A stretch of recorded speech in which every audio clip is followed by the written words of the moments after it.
India-UK FTA deal, will trade boom or bust? Who wins? Who loses? An agreement that isn't just about trade between two countries, but about shaping the future itself. A deal where a few signatures on a few pages unlock billions of dollars in opportunity. This week, India and the United Kingdom finally signed their long-anticipated and historic Free Trade Agreement, FTA. But this deal isn't just a story of victory, it's packed with strategy, sensitivities, and deep diplomatic calculations. Will this agreement empower India further on the global stage, or will it serve as Britain's lifeline out of economic slowdown?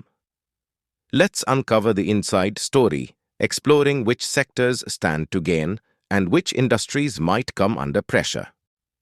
But before we dive in, if you are new to our channel, don't forget to hit that subscribe button so you never miss an update on our latest videos. Now, without further delay, let's begin today's discussion. This dialogue between India and the United Kingdom began in January 2022.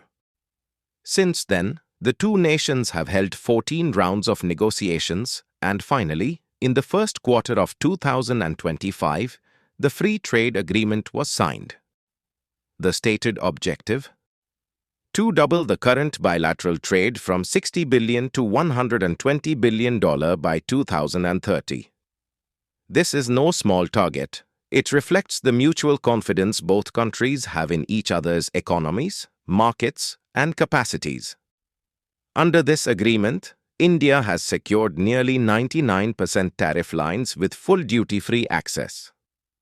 This means Indian goods can now enter the UK market with virtually zero import duties. These tariff lines cover almost the entire export value of India, making the UK an open and lucrative market for Indian exporters. Let's break down where India stands to gain the most. The UK has granted zero-duty access to nearly all industrial products from India. This includes Indian leather shoes, garments, gems and jewelry, base metals, furniture, sports goods, auto parts, chemicals, wood products, mechanical and electronic machinery, minerals, and many other goods. Previously, these items faced UK import duties ranging from 4% to 16%, which will now be eliminated. The immediate beneficiaries of this move will be India's manufacturing sector, especially micro, small, and medium enterprises, MSME.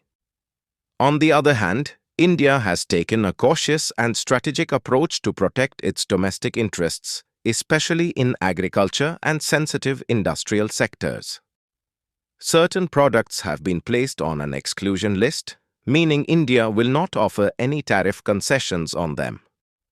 This list includes dairy items, apples, cheese, oats, animal and vegetable oils, critical for Indian farmers and food security. Similarly, some industrial goods like plastic, diamonds, silver, smartphones, optical fibers, and television camera tubes have also been excluded. There are also products on which India has agreed to reduce tariffs gradually over an extended timeline. These include ceramics, petroleum products, chemicals like chlorosulfuric acid, sulfuric acid, boric acid, platinum-based metals, aircraft engines, and other engineering components. This phased approach gives Indian industries the breathing room they need to build competitiveness before facing full-scale international competition. Now let's talk about the most talked about section of this deal, Scotch whisky and British luxury cars. Currently, India imposes a 150% import duty on Scotch whisky.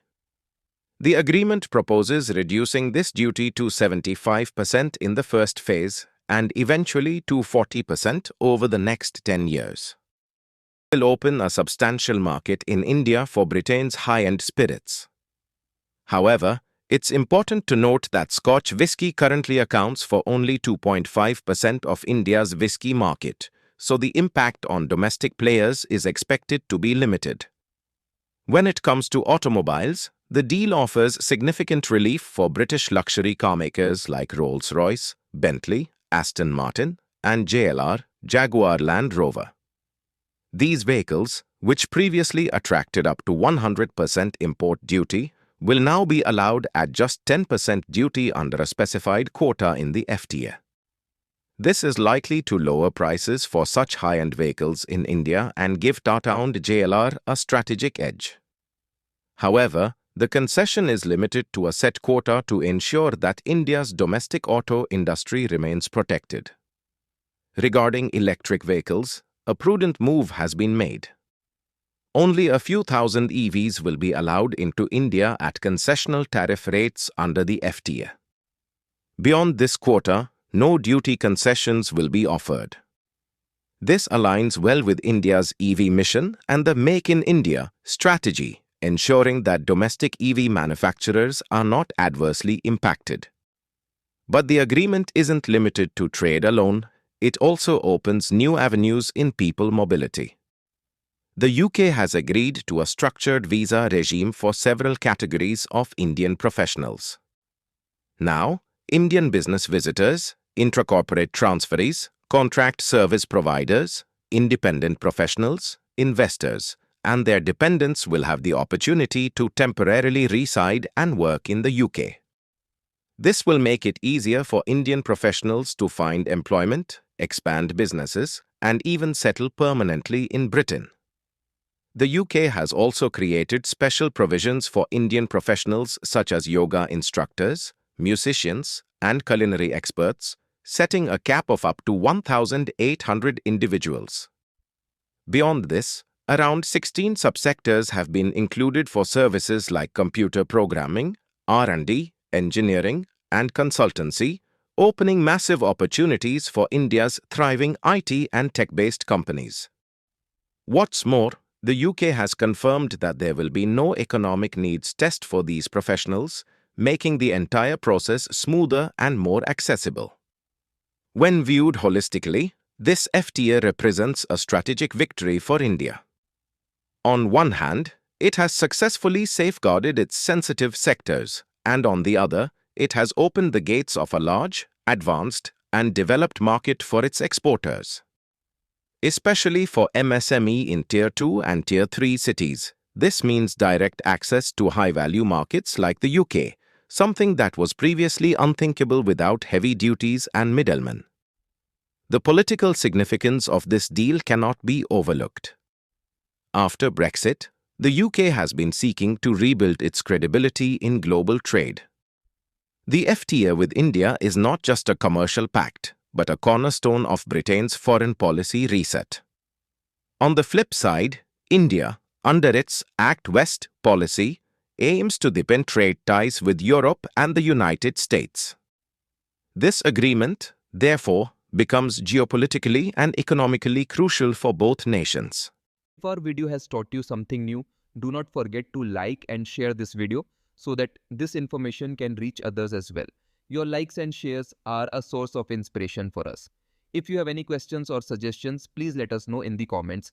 It will be our honor to answer your questions and listen to suggestions. And yes, if you like our content, subscribe to the channel and press the bell icon so that you stay connected with every new story. Thank you.